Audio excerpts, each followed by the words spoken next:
Dan untuk membahas lebih lanjut kita sudah tersambung dengan Ketua Umum Pradi Bersatu, Zefrin Boykanu, dan Kuasa Hukum Dr. Tifa, Aziz Yanuar.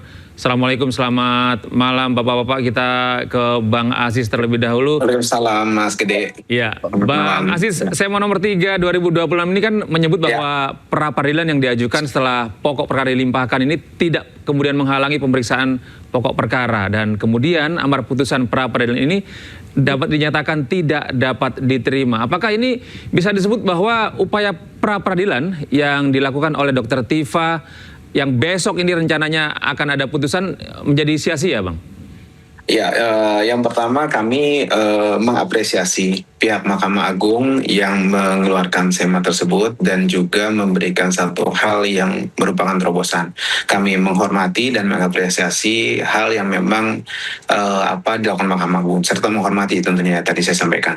Nah, kemudian yang selanjutnya adalah tentu saja SEMA tersebut tadi di butir berapa tadi ya, itu sudah jelaskan mengatakan bahwa ketika sudah ada pokok perkara yang didaftarkan ya, kemudian diregister, oleh karena itu maka pra peradilan tetap dilanjutkan bisa, tapi nanti putusannya tidak dapat diterima kan begitu. Dan perkara di pengadilan negeri yang awal tadi, maksud saya kalau dalam kasus Dr. Tifa ini di Jakarta Timur, maka dilanjutkan. Kan seperti itu maksudnya. Nah, tapi jadi satu catatan yang tetap menimbulkan satu optimisme terhadap kami adalah yang pertama, peraturan tersebut keluar 18 Agustus 2026 ya. Dan kami mengajukan pra peradilan itu pada tanggal 3 Agustus ya 2026 yang lalu. Artinya tidak dijelaskan juga di peraturan di SEMA tadi mengenai keberlakuan surutnya. Itu kami tetap optimis mengenai putusan besok, semoga yang terbaik, dan kami tentu saja mengharapkan pihak hakim ya, majelis hakim tunggal mengabulkan permohonan kami. Jadi tetap ada jalan tetap ada harapan, tetaplah seperti itu Mas Agde. Karena memang peraturan itu baru keluar kan seperti itu 18 Agustus ini seperti itu. Pak Zefrin, tanggapan Anda, apakah benar bahwa SEMA nomor 3 tahun 2026 ini tidak ada ketentuan berlaku surutnya, sehingga pra peradilan yang diajukan oleh kuasa hukum Dr. Tifa ini bisa masih cukup optimistis gitu? Saya kira pertama kita salut dan apresiasi dulu ya kepada Mahkamah Agung, karena Mahkamah Agung begitu cepat merespon ketika tim kami, tim hukum dan relawan Jokowi minggu yang lalu melakukan konferensi pers dan memohon dengan sangat kepada Mahkamah Agung untuk memberikan minimal surat edaran Mahkamah Agung. Dan kita sangat mengapresiasi atas SEMA pada tanggal 18 ini. Nah, isinya sudah jelas sebetulnya.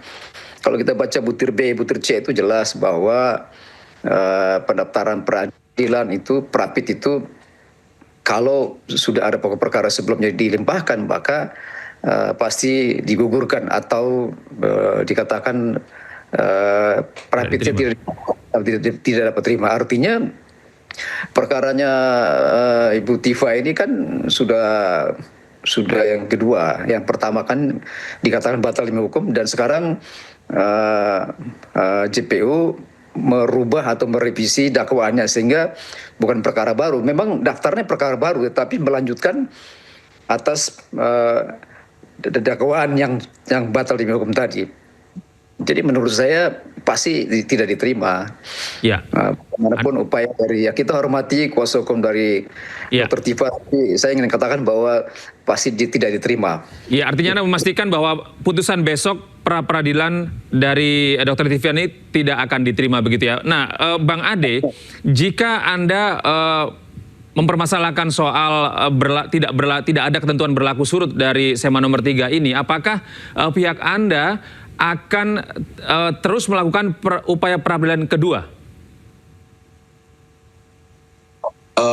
Ya, Mas Gede. Jadi pra peradilan yang kedua ini kan tentu saja kita, jika memang kita ajukannya sebelum SEMA tersebut diberlakukan, tentu saja menurut hemat kami masih memenuhi syarat. Kan seperti itu formilnya, kita sama-sama tahu. Karena memang SEMA tersebut tidak berlaku surut dan tidak dijelaskan berlaku surut. Ini dibuktikan dengan sampai hari ini kami cek proses di SIPP Pengadilan Negeri Jakarta Timur, nomor perkara Dr. Tifa yang waktu itu sudah sempat masuk, kalau saya tidak salah 204 nomornya, itu hilang. Karena memang menunggu proses pra-peradilan sebagaimana ketentuan di pasal 163 KUHP butir E ya. Nah kemudian itu kan menunjukkan bahwa memang keberlakuan surut dari SEMA tadi belum diimplementasikan sampai hari ini. Seperti itu yang saya bisa tanggapi, Mas Gede. Artinya secara prosedur dan secara administrasi hal tersebut diimplementasikan dengan baik oleh pihak Pengadilan Negeri Jakarta Timur dan jajarannya. Seperti itu, Mas Ya, Gede. kalau Pak Boy melihat ini, apakah menurut Anda ini sudah benar bahwa ketentuan SEMA nomor 3 tahun 2006 ini sudah sesuai dengan semangat yang ingin dilakukan oleh Mahkamah Agung untuk menghadirkan pra-peradilan yang mengusung azas peradilan yang sederhana, cepat, dan berbiaya ringan? Ya, ini sudah jelas itu, Bang Gede. Ini menunjukkan bahwa MA itu tidak menutup mata, ya, tidak tuli mendengarkan suatu kenyataan yang terjadi di mana terjadi kekosongan aturan, ya. Bahkan berjilid-jilid tuh perapitnya. Jadi kita melihat bahwa kita sangat mengapresiasi apa yang dilakukan oleh Ketua Mahkamah Agung menerbitkan SEMA ini. Yang sudah pasti bahwa walaupun dia tidak berlaku surut, tapi saya percaya bahwa besok itu putusannya pasti ditolak atau diterima atau tidak diterima. Karena kalau diterima atau tidak atau dikabulkan berarti muncul banyak persoalan yang akan datang. Oleh karena itu menurut saya, hemat saya, bahwa pasti akan ditolak atau tidak diterima rapidnya. Jadi itu jelas. Karena dengan aturan SEMA ini sangat menyembuhkan luka-luka atau ketidakpuasan atau kemarahan dari pihak-pihak tertentu seperti pihak kami dari tim hukum maupun. Baik. Artinya Anda dan tim Peradi ini meyakini bahwa besok putusan dari hakim terhadap peradilan ini tidak akan diterima. Tanggapan Anda seperti apa, Bung Aziz? Ya, saya tetap pada tanggapan awal bahwa memang keyakinan tersebut sah-sah saja dari pihak pelapor ya, dalam hal ini Peradi Bersatu dan pihak kuasa hukum Pak Joko Widodo. Artinya itu sah-sah saja menjadi keyakinan dan interpretasi dari pihak rekan-rekan tersebut. Akan tetapi kami tetap secara logika tadi saya sampaikan dan sudah kita sama-sama tahu juga mengenai ketidakberlakuan surut, dan kami masih menyimpan optimisme. Sebagaimana juga kami optimis ketika kami mengajukan permohonan perlawanan ketika persidangan di Pengadilan Negeri Jakarta Timur awal ya, ketika kasus ini bergulir di pokok perkara ya, sebelum masuk ya kemarin beberapa waktu yang lalu itu. Jadi kami tetap optimis dan semoga hakim tunggal nanti bisa mempertimbangkan hal-hal yang memang kami sampaikan di persidangan yang sangat logis dan juga memang berdasar hukum dengan baik, yang memang menurut kami ada hal yang memang harus dipertimbangkan terkait dengan pasal 206 yang kami bahas di permohonan tersebut. Demikian Mas Gede. Ya Bung Aziz, kalau Anda melihat latar belakang dari SEMA nomor 3 tahun 2026 ini, kenapa muncul saat-saat ini? Menurut Anda apa yang menimbulkan SEMA ini harus ada saat ini ketika klien Anda Dr. Tifa dan Roy Suryo di kasus yang berikutnya juga mengajukan beberapa proses pra-peradilan yang berjilid-jilid nih?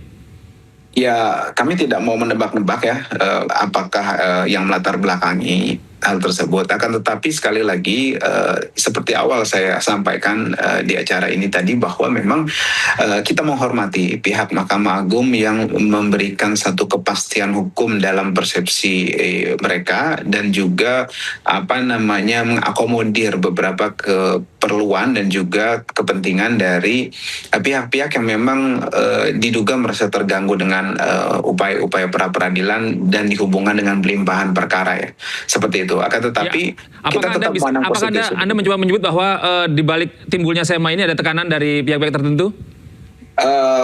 Tekanan tersebut tentu saja harus logis ya, dan juga memang berdasar. Kalau misalnya memang berdasar, tentu saja kita menghormati. Akan tetapi sekali lagi, kami sebenarnya tidak berkepentingan untuk mempermainkan ya, misalnya ada tuduhan seperti itu, karena memang kita hanya fokus bagaimana kita memaksimalkan segala kanal yang ada dalam aturan hukum due process law di Republik ini terkait dengan kasus klien kami dalam ini Dr. Tifa ya.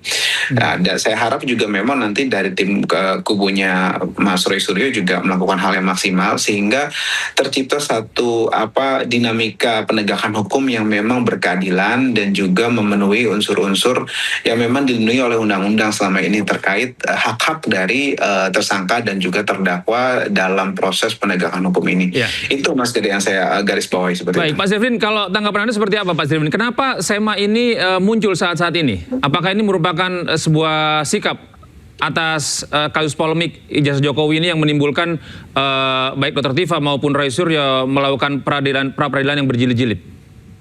Ya, sudah pasti begini, Bang Gede. Ini kan hanya satu-satunya terjadi di Indonesia. Ya.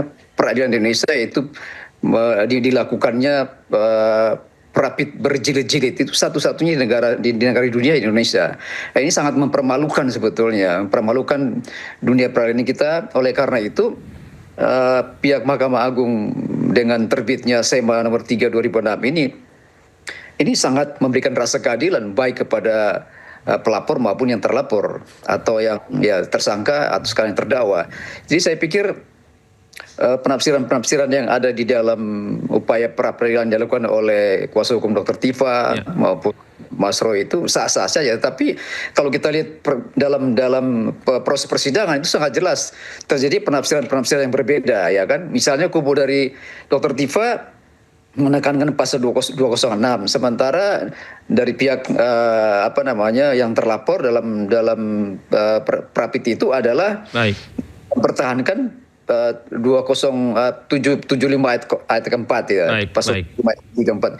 Terjadi perdebatan-perdebatan ini menurut saya adalah pasti hakim akan memutuskan lebih cenderung kepada pasal 75 ayat keempat. Baik. Ya, kami sudah menangkap poinnya, Pak Zefrin. Kita terakhir ke Bang Aziz. Bang Aziz, jika esok hari keputusan pra-peradilan ini tidak kemudian mengabulkan gugatan dan pra-peradilan dari klien Anda, apakah Anda dan klien Anda sudah siap menghadapi sidang pokok perkara? Dan seperti apa kesiapan yang sudah Anda lakukan bersama Dr. Tifa? Ya, sebenarnya tentu saja kita siap dengan segala hal yang memang terjadi, yang memang akan dihadapi oleh klien kami Dr. Tifa. Akan tetapi semangat kami sebagai tim kuasa hukum tetap memaksimalkan segala kanal yang ada untuk membebaskan klien kami dari segala tuduhan-tuduhan tersebut. Tentu saja beberapa kesempatan juga saya sering membahas juga, masuk ke pokok perkara juga, gitu kan. Itu juga kami sangat setuju karena memang saya mau meluruskan di sini pokok perkaranya adalah bagaimana Dr. Tifa dituduh pelanggaran undang-undang ITE pasal 3235 dan juga mengenai pencemaran baik dan fitnah. Fokusnya kan ke situ, itu. Jadi kita mempunyai dasar yang kuat baik dari sisi undang-undang, unsur-unsur dan juga dari sisi penjelasan para ahli yang memang menjadi norma berlakunya KUHP tadi ya, maksud saya KUHP baik KUHP lama maupun yang baik KUHP baru dan juga undang-undang ITE. Dasar kami jelas terkait dengan apa yang dibuat atau dilakukan oleh Dr. Tifa yang masuk ke dalam dakwaan. Gitu. Terima kasih Pak Studio dan Pak Zefrin. Iya, terima kasih Bang Aziz, Pak Zefrin atas waktu dan kesempatannya sudah berbagi informasi bersama kami. Selamat beraktivitas. Assalamualaikum, selamat malam Bapak-Bapak. Assalamualaikum. Terima kasih Pak Zefrin, Mas Gede. Pemirsa, Fauzia Tiasuma alias Dr. Tifa akan segera kembali menjalani sidang pokok perkara ijazah Jokowi. Hal ini setelah Mahkamah Agung menerbitkan aturan baru bahwa pra-peradilan yang diajukan setelah perkara dilimpahkan ke pengadilan tidak menghalangi pemeriksaan pokok perkara.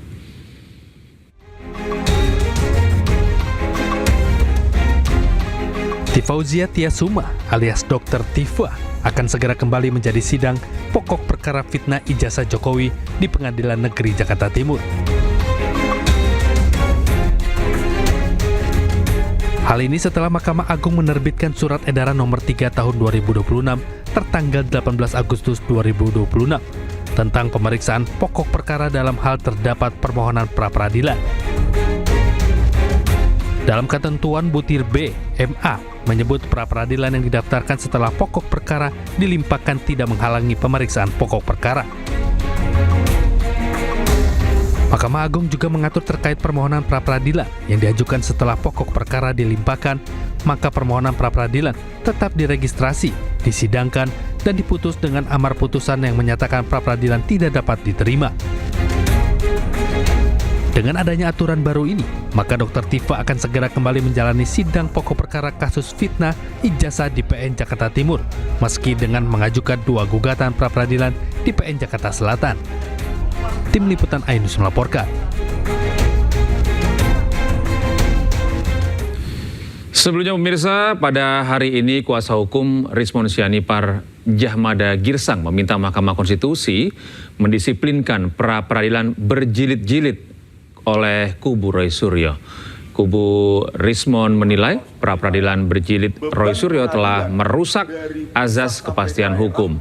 Kuasa hukum Rismon menegaskan dengan adanya pra-peradilan berjilid, Roy Suryo kepastian akan hukum makin dipertanyakan. Selain itu, Jahmada menyebut bahwa pra-peradilan berjilid bertentangan dengan azas pra-peradilan yang sederhana, cepat, dan berbiaya murah sesuai dengan Undang-Undang Pokok Kehakiman. Nah, untuk itulah kami datang mengadukan bahasa itunya dan mengajukan permohonan kepada Mahkamah Konstitusi agar mau menyidangkan, memeriksa permohonan kami untuk menertibkan atau meluruskan proses pra-peradilan yang ada di KUHP pasal 158 huruf A dan pasal 89 KUHP. Agar hal itu ditertibkan, jangan terjadi seperti sekarang, ada pengulangan, ada pengulur waktu, dan cenderung itu tidak memenuhi azas kepastian hukum.